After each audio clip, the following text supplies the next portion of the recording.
Breve introducción a las cartas de Corintios. Por ejemplo, la primera carta de Corintios sirve como un eterno modelo para tratar problemas comunes que las iglesias confrontan, especialmente cuando son nuevas y están en contextos culturales. La iglesia en Corintios, ciudad griega, era notoria por la corrupción moral. Había sido recientemente establecida cuando el apóstol Pablo envió esta carta. Pablo estableció esta obra durante su estadía en Corinto, aproximadamente de 18 meses en su segundo viaje misionero. Esto lo vamos a encontrar en Hechos 18, del 1 al 17. Estando en Éfeso, en su tercer viaje, Pablo se enteró de los serios problemas que tenían en Corinto. Unos convertidos pensaban que lo que era lícito también era aceptable. Eso lo vemos en Corintios 6:12, en la primera carta, donde Pablo le dice: todo me es lícito, mas no todo le conviene al hombre. No solamente pensaban que todo lo que no se decía que era malo era bueno practicarlo, sino que también continuaron con sus patrones de conductas anteriores, repitiendo los pecados que hacían o practicaban antes de conocer a Jesús. Otros continuaban malentendiendo las verdades cristianas debido también a las influencias de los falsos profetas o falsas enseñanzas.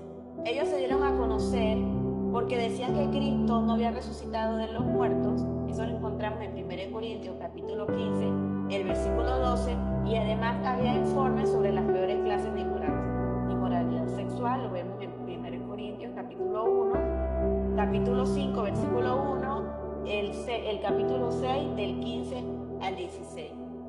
Después de un informe de parte de Luz de Chloe en 1 Corintios 1:11 y de una carta que recibió de Corinto, dice en respuesta a una suya, Pablo fue movido por el Espíritu Santo a escribirle en el año 55 después de Cristo, aparentemente por una segunda ocasión. Lo hemos registrado en el capítulo 5, versículo 9. En su segunda carta a los Corintios, Pablo reprueba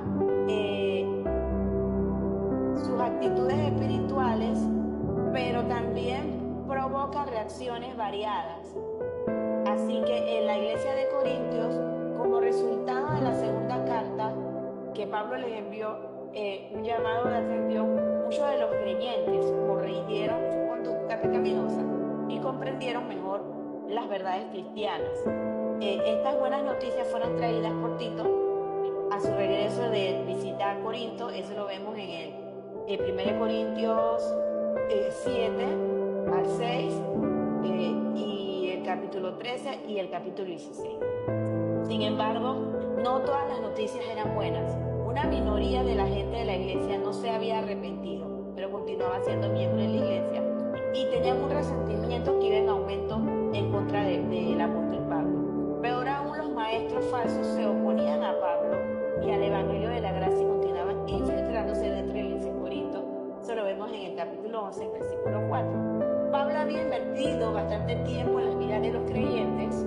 Él había estado entre ellos 18 meses, había escrito más de una vez a los Corintios y le había hecho visitas adicionales. Durante todo este tiempo, su amor profundo hacia ellos permanecía igual. En el año 55 después de Cristo, o a principios del 56, poco menos después de haber escrito 1 Corintios, él envió la carta a los cristianos en Corinto de algún lugar en Macedonia. Esta era la tercera o la cuarta carta que ellos habían recibido, dependiendo esto de si la carta le llamaron la carta dolorosa. Era la primera carta. Era lo que conocemos hoy como Primera de Corintios.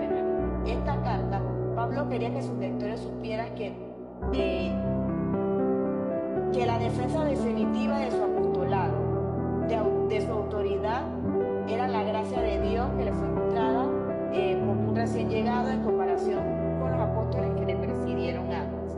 Al fin de la carta, Pablo prometió a los creyentes una tercera visita. Aproximadamente esa tercera visita duró un periodo de 3 meses.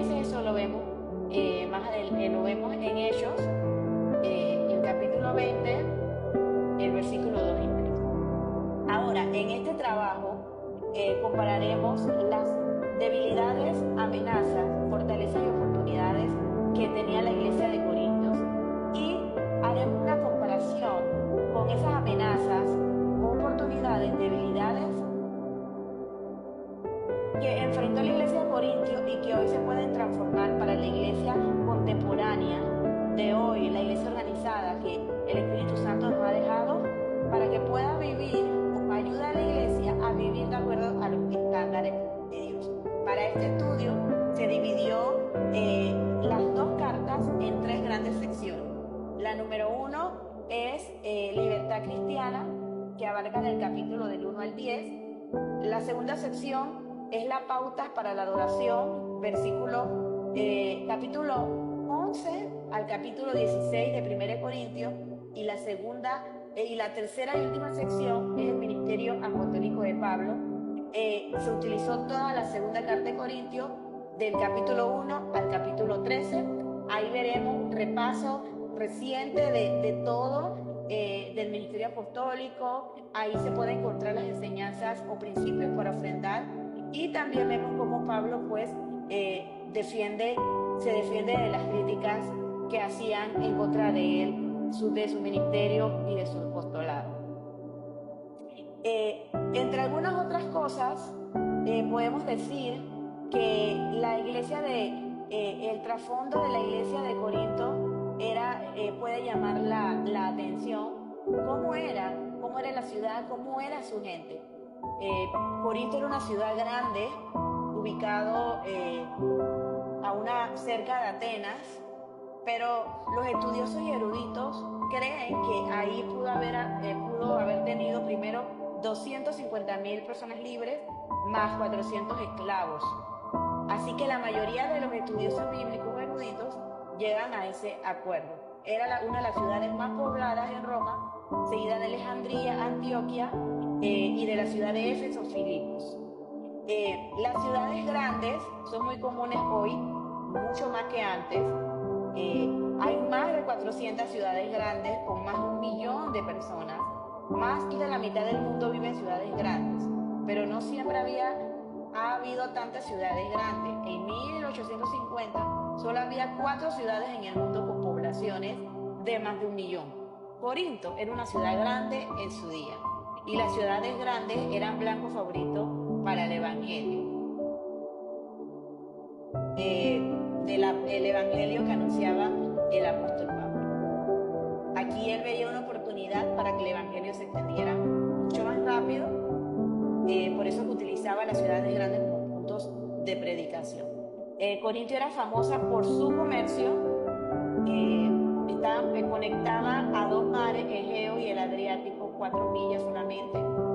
Los navegantes o los marineros se ahorraban hasta 200 millas para llegar de un lado a otro, arrastraban sus barcos, por lo cual Corinto era famoso por su pecado, porque los marineros trabajaban en el agua y les era permitido jugar en el templo de Corinto, que era, se podría decir, como una ciudad de perdición, una ciudad de la carne, porque se podían cometer actos y pecados sexuales sin restricción. Detrás de la ciudad esa ciudad estaba en Acróntico. Detrás de la ciudad de Corinto, la ciudad donde se hacían estas prácticas, se llama Acróntico, era un monte alto en Corinto, 456 metros. El monte había un templo a Afrodita, y el nombre griego y el nombre romano o a Venus. Venus era la diosa del amor y del sexo. Este templo tenía aproximadamente cerca de 1.000 esclavas que cometían pecados sexuales, con lo que llevaban a adorar por la noche, y ellas andaban por las calles como prostitutas. Así que Pablo en estas cartas les recuerda primeramente de dónde Dios sacó y de lo que Jesús había hecho por ellos. En la primera sección vamos a encontrar la libertad cristiana, cómo Pablo resume estas 3 enseñanzas en preferencias cristianas, en las decisiones y derechos como cristianos, ya que había problemáticas, por ejemplo, de divisiones. decían que era de Cefas, el otro de Cristo, uno de Apolo y el otro de Pablo. Pablo les exhorta y les recuerda que quien murió por ellos y derramó su sangre se llama Jesucristo. Así que no había por qué tener divisiones y contiendas entre los hermanos a causa del ministerio o de la forma de enseñar de otros.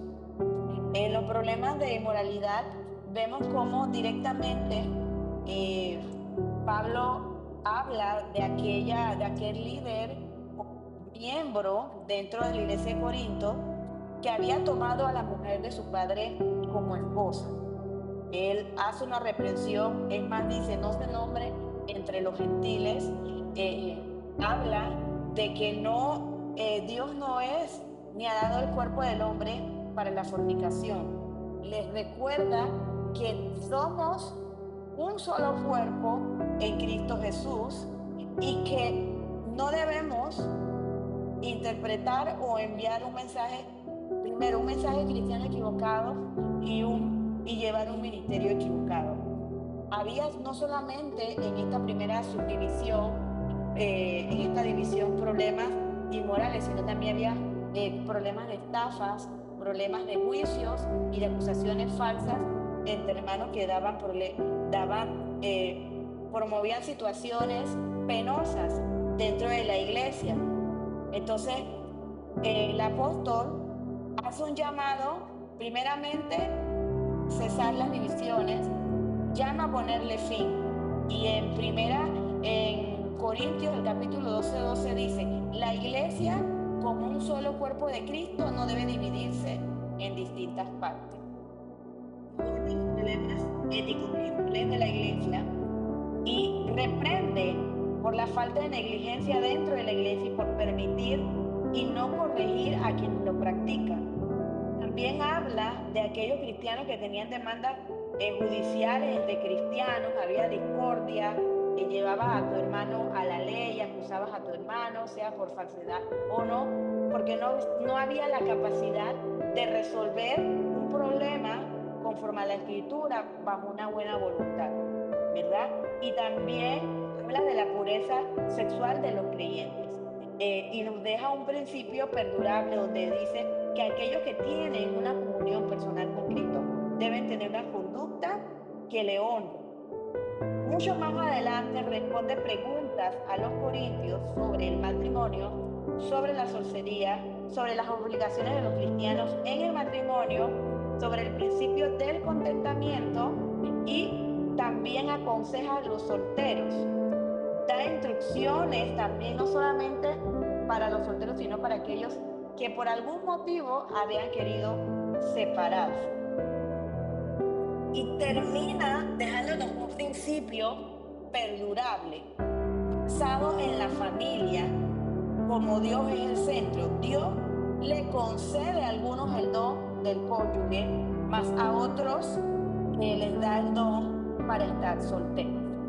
Pero los dos tienen la obligación de al practicar el principio del contentamiento y de cumplir con las obligaciones como cristianos dentro del matrimonio, y entre eso es el hombre y la mujer no deben entregarse para no darle cabida al adulterio.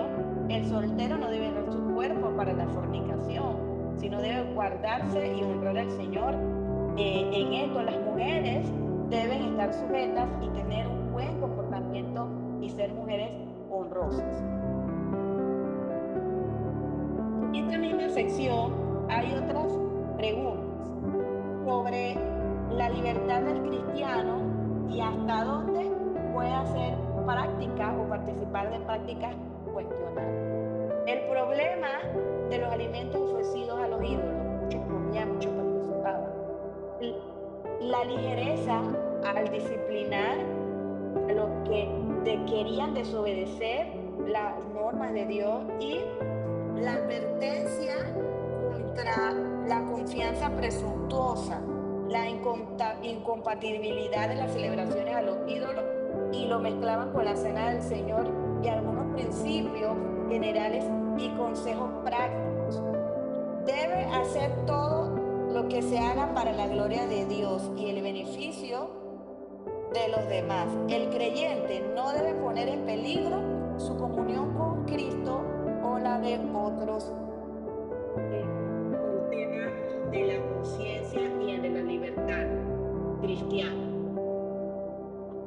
Haciendo un paréntesis en esta misma sección, con respecto a la conciencia, que incluye el capítulo de la pregunta de el sacrificio a los ídolos, la idolatría, y también Pablo, pues, los derechos, también les habla de los derechos de un apóstol. Eh, Creo que entre todas estas cosas hay un principio sobresaliente, un principio adicional que quisiera mencionar, como por ejemplo, este principio aplica a actividades dudosas que podían tener algunos creyentes a pecar y conducirlos así a la vida espiritual. El Espíritu Santo, a través de Pablo, exhortó a los cristianos a actuar siempre con amor por los demás y con el deseo de hacerlo lo mejor a favor de ellos. Dar esa clase de ejemplo a menudo requiere sacrificio personal y la negación a sí mismo. Entonces, era importante para Pablo. La negación de sí mismo significa limitar la propia libertad y eliminar actividades y prácticas cuestionables para no ofender o debilitar las convicciones sinceras de otros cristianos, los cuales ellos creen estar basadas en principios bíblicos.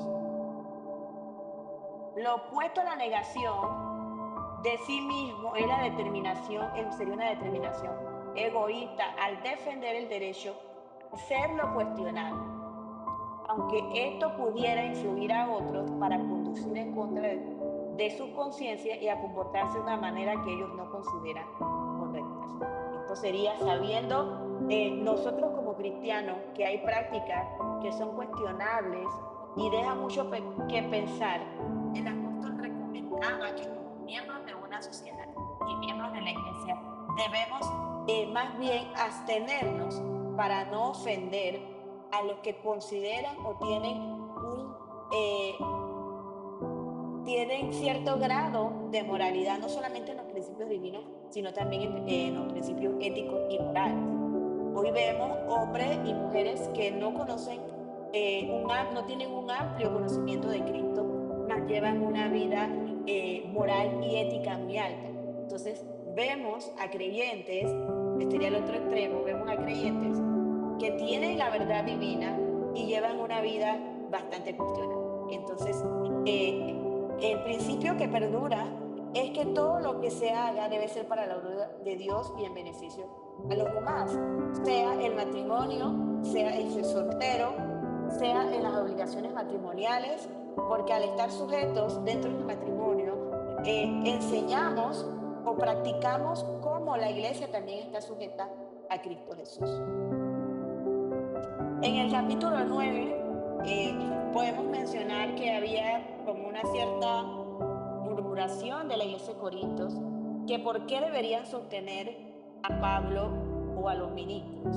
Entonces, él ahí, en el versículo 14, enseña que los que anuncian el Evangelio por completo en aquella época en la iglesia de Corinto deben vivir de él, siendo su sustento en beneficio de la vida espiritual de otros y de la proclamación del Evangelio. Pero que estos siervos deberían tener ciertas actitudes que él mismo demostraba, como por ejemplo, me decía el apóstol Pablo en el versículo 9, del capítulo 9, el versículo 19, el 22, me he hecho siervo de todos, a todos me he hecho de todo, a todo el mundo he ayudado, a todos edifiqué, a todos me enseñé, me he abstenido, sigo corriendo a la meta y trato de vigilar mi vida para que yo mismo no venga a ser eliminado. En la segunda sección, pautas para la adoración, por algún motivo, iniciamos desde el capítulo 11, donde iniciamos con un capítulo controversial que es el atavío de las mujeres. Por algún motivo, eh, la mujer dentro de la familia tiene una labor primordial. Entonces, Para Dios, la mujer tiene una manera o una forma de conducirse, aunque las épocas van cambiando y la forma de vestirse de las mujeres ha ido evolucionando, creo que más que la ropa o la vestimenta deja principios eternos para que la mujer dentro de la adoración o dentro del servicio a Dios también tenga un lugar de honra. Que las mujeres se cubrían la cabeza, es cierto, en los días del apóstol Pablo, para mostrar modestia, respeto por su esposo y afirmar su propia dignidad. En esos tiempos, el que una mujer se quitara el velo y se cubriera su cabeza, mostraba su cabello en público, era visto como una señal de moral dudosa fuera del matrimonio. Podía ser confundida con las prostitutas de la diosa Venus o Afrodita, quienes practicaban el raparse el cabello y el no tener velo. Aquellos marineros, trabajadores de la época que veían una mujer de esta manera, sabían que era una mujer que practicaba la promiscuidad o la actividad sexual fuera del matrimonio. El velo significaba que ella debía ser respetada y debía ser honrosa o honrada como una mujer. Servía como una señal de modestia y el ministerio, el valor y la gloria de su condición como mujer. Como ya se mencionó, portar el velo era una señal cultural de esos días, aunque la vestimenta cultural del velo ha cambiado, el principio espiritual sigue eterno. Respeto, dignidad, honor es valioso para todas las épocas y todas las culturas. Una mujer cristiana debe vestirse de una manera modesta, digna, cuidadosa, de lo que enaltece a Dios, que respeta a los demás y no llama la atención innecesariamente o inapropiadamente hacia sí misma. Como la iglesia de Corinto era una iglesia de la mayoría, eran personas con intelecto y la mayoría eran comerciantes y tenían dinero, hacían en la cena del Señor acepción de personas. Em, Antes de tomar la cena del Señor, se reunían en pequeños grupos, se embriagaban, se llenaban y después iban y compartían la cena del Señor, minorizando el acto en sí que representaba la cena del Señor, que es su cuerpo, su sangre y su sacrificio, y que nos recuerda que Él vendrá por nosotros. Entonces, Pablo interviene al ver primeramente la asesión de personas, las reuniones previas antes en casas que se reunían ellos a celebrar la cena del Señor y el abuso, no solamente de eso, sino que muchos también participando de la cena del Señor, cometiendo pecados inmorales, de juicios y todas las demás problemáticas que había dentro de la iglesia y la tomaban indignamente. En la sección de pautas para la adoración, las actitudes son lo que perjudican la forma que nosotros podamos adorar. Usted se imagina que en el momento de la adoración, personas que venían llenas de embriaguez, ¿qué actitud podrían tener dentro del momento de adoración? Podemos imaginarnos unos embriagados, otros llenos, otros se quedaban dormidos y no había una actitud correcta delante de Dios en la adoración y el culto. Pablo les llama la atención primeramente sobre el uso de los dones espirituales, el no uso y el uso. Había tres tipos de personas dentro de la congregación: los espirituales, los no espirituales y los mundanos. Entonces, aparentemente los dones espirituales estaban siendo mal utilizados y en otros casos ni siquiera se utilizaban o se mencionaban entre ellos el beneficio de estos dones espirituales. Más adelante habla de la importancia de la manifestación de los dones espirituales dentro de la adoración. Habla también sobre que al usar los dones espirituales tiene que ser en el principio del amor. El hablar lenguas tiene que ir en el principio del amor y también debe ser con orden. Habla del orden que se debe dar dentro del momento de adoración para que los dones puedan ejercerse de una manera correcta. Y también refutaba a aquellos que negaban que Cristo había resucitado y trasladaban la resurrección de Cristo y la resurrección de entre los muertos de nosotros y la futura venida de Cristo por nosotros como una mitología o como una fábula. Entonces, Pablo los reprende a que no jueguen con la gracia de Dios, que Cristo sí resucitó y que y lo que se representaba para nosotros la importancia de la resurrección. Bueno, y por último, dentro de esa misma sección de adoración, se habla de que en el momento de tomar las ofrendas, deben acordarse de ofrendar hacia los pobres y deben hacerlo de manera generosa y de manera dadivosa. Aparentemente ya los corintios tenían la ofrenda, pero por sus situaciones y por la reprensión que Pablo le había hecho en la primera carta, habían retenido la ofrenda para la iglesia de Jerusalén, que era una iglesia que necesitaba y que estaba empobrecida por causa de la persecución. La última sección, que sería ministerio apostólico de Pablo, su repaso, su defensa, su ministerio, vemos que Pablo escribió para dirigirse a tres tipos de personas dentro de la iglesia de Corinto. Primero, los que querían alentar a la mayoría, que aún le seguían y eran fiel a Pablo como padre espiritual y como líder. Originalmente él les presentó la fe en Cristo y ayudó a establecer la iglesia.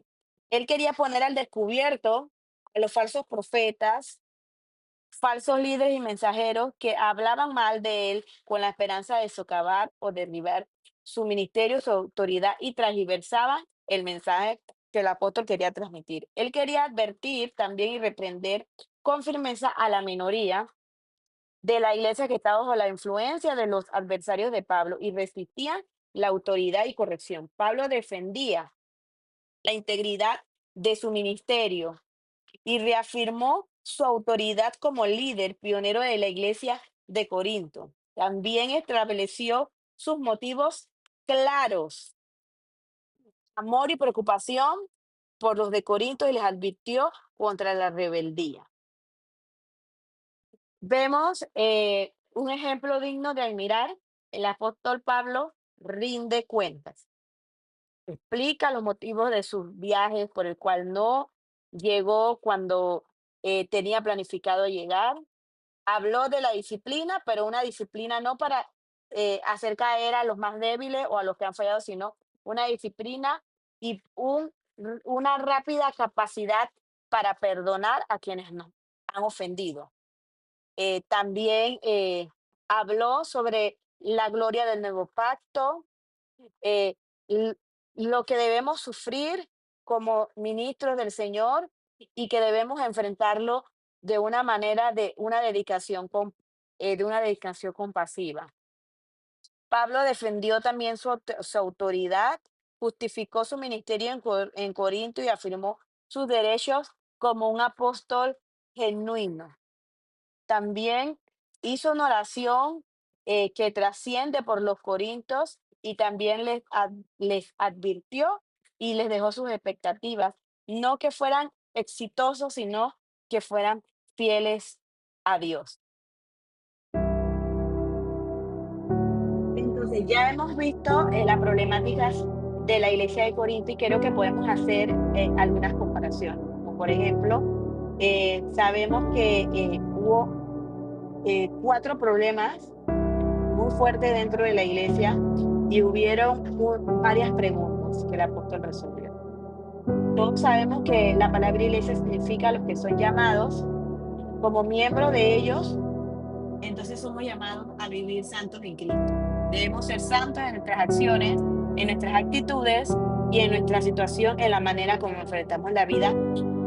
Pablo les hace entender. El ser santos es una oportunidad, le hablaba a los Corintios, ya que en Cristo Él nos ayuda por medio de su Espíritu Santo en nuestras debilidades.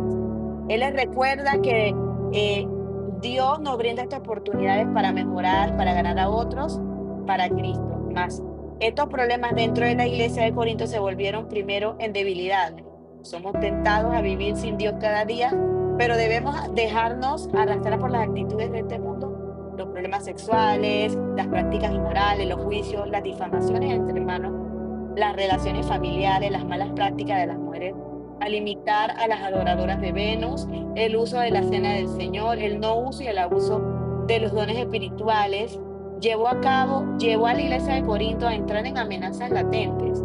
Dentro de la época sería una iglesia débil al frente de un imperio perseguidor de los creyentes de Jesús y de los grupos judíos que se oponían a tales enseñanzas, sin contar los falsos profetas y los falsos maestros. El deseo de Dios es que su iglesia sea santa, que la iglesia de Corintios fuera santa.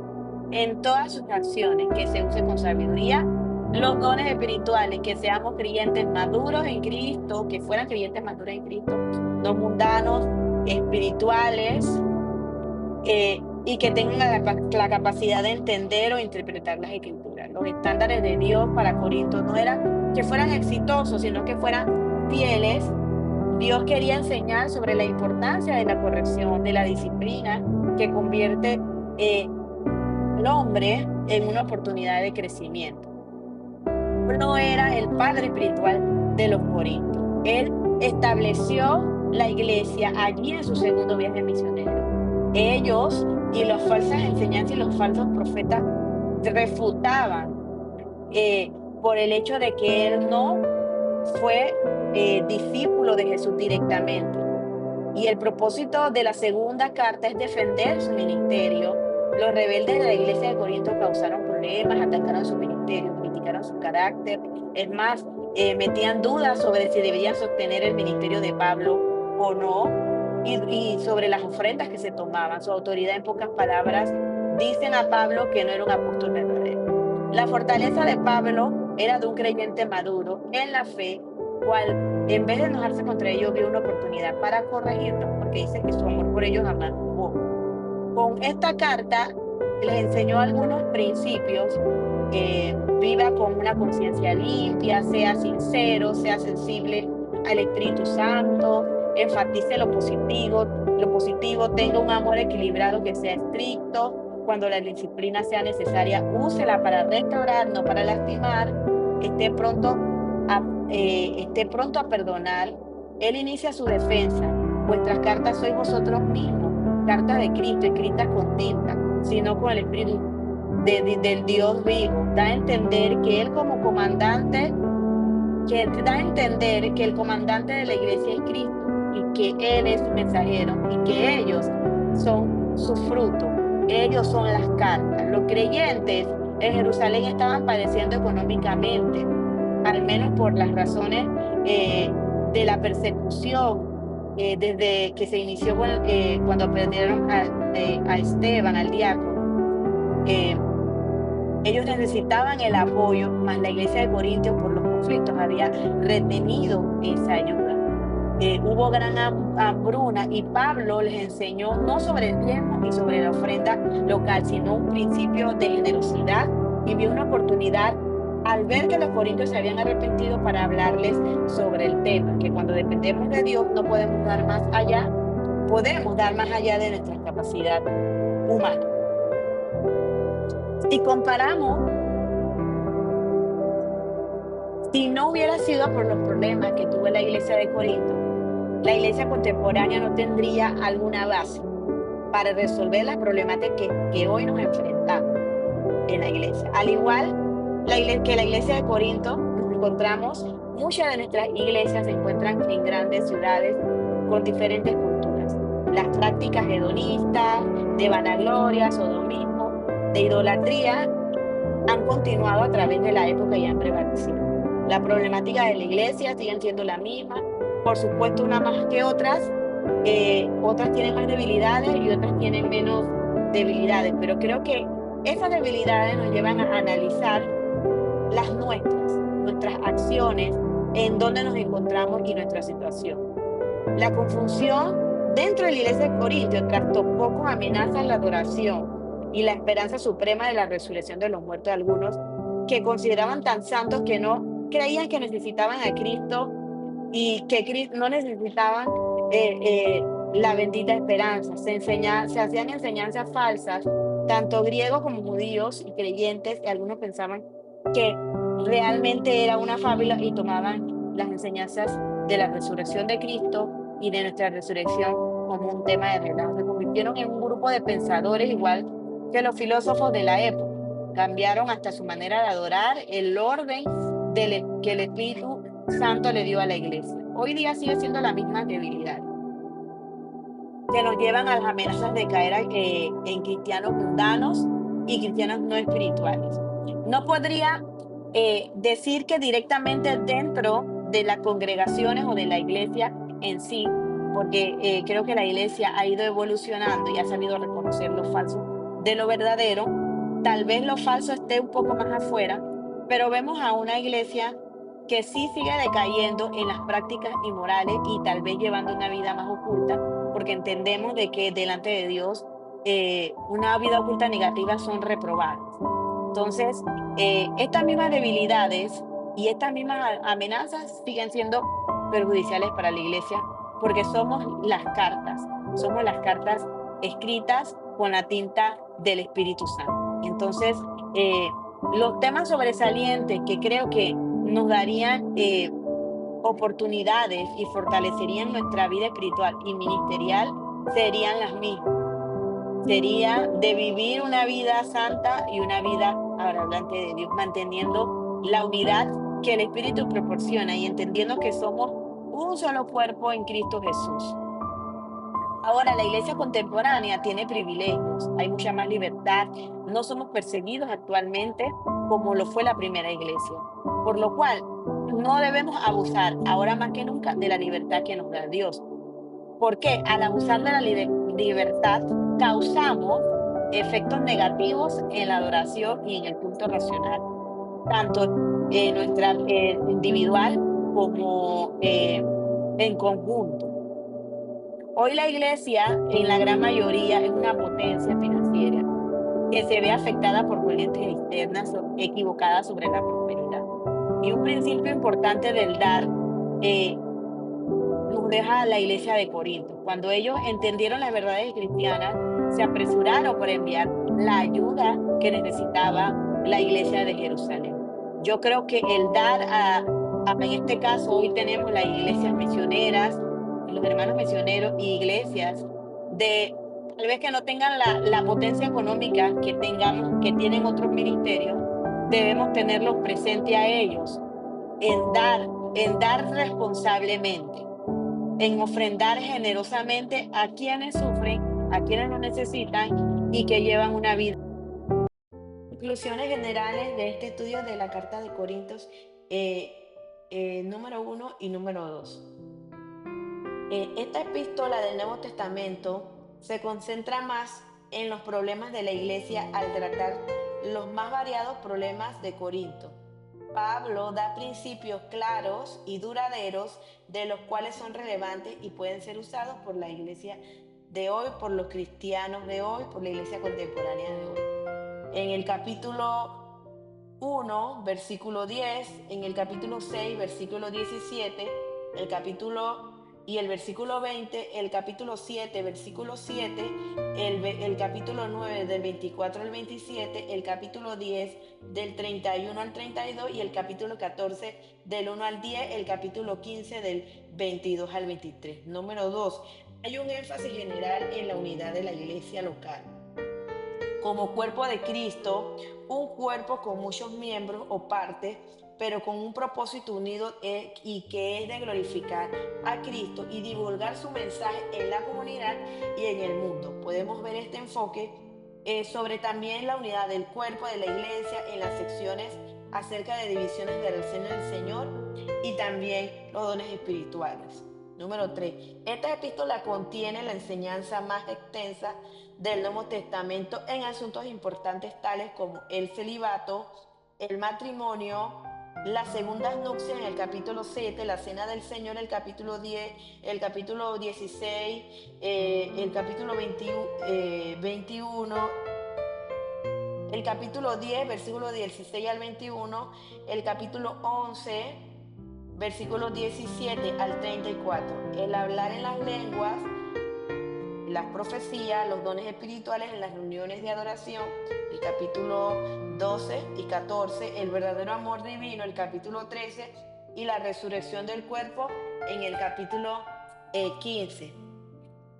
Número 4. Él entrega sabiduría valiosa a los pastores y líderes de la iglesia sobre métodos y principios que se pueden utilizar dentro de la iglesia.